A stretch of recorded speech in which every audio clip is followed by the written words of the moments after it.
bien comprendre quels sont les principaux facteurs de succès pour une initiative de covoiturage, identifions d'abord les freins et les motivateurs pour l'utilisation du covoiturage. Une enquête menée par un contingent d'organisations experts en mobilité durable et qui concerne le covoiturage à l'échelle du Québec a permis de mettre en lumière des constats clés à ce sujet. Pour les conducteurs, le principal frein réside dans leur besoin de flexibilité. Ils souhaitent conserver la liberté de partir à leur guise sans contrainte d'horaire. La perspective d'allonger leur temps de trajet pour prendre en charge d'autres personnes et la complexité de trouver des convoitureurs aux horaires et parcours compatibles figurent également parmi les freins.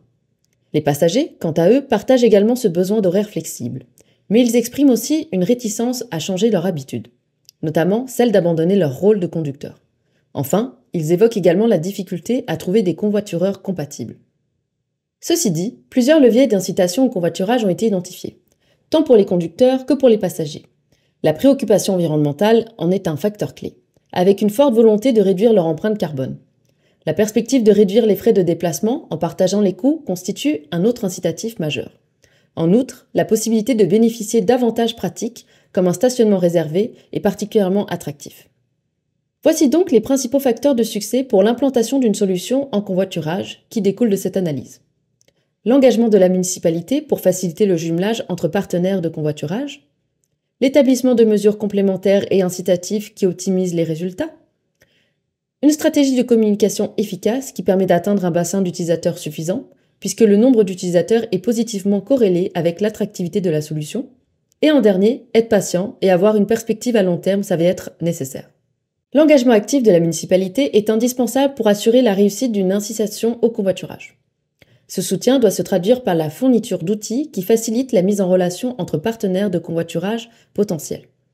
La municipalité doit mettre en place des solutions permettant aux intéressés d'identifier facilement des personnes avec qui ils pourraient partager leur trajet, en fonction des critères comme la proximité géographique et la compatibilité des trajets. Ces dispositifs peuvent prendre diverses formes, comme des plateformes numériques dédiées au covoiturage. La mise en place de mesures complémentaires peut significativement renforcer l'attractivité du covoiturage. Ces mesures comprennent des incitatifs financiers, comme le remboursement partiel des frais de transport ou de primes de covoiturage, et d'améliorations infrastructurelles, telles que des places de stationnement privilégiées pour les convoitureurs à destination.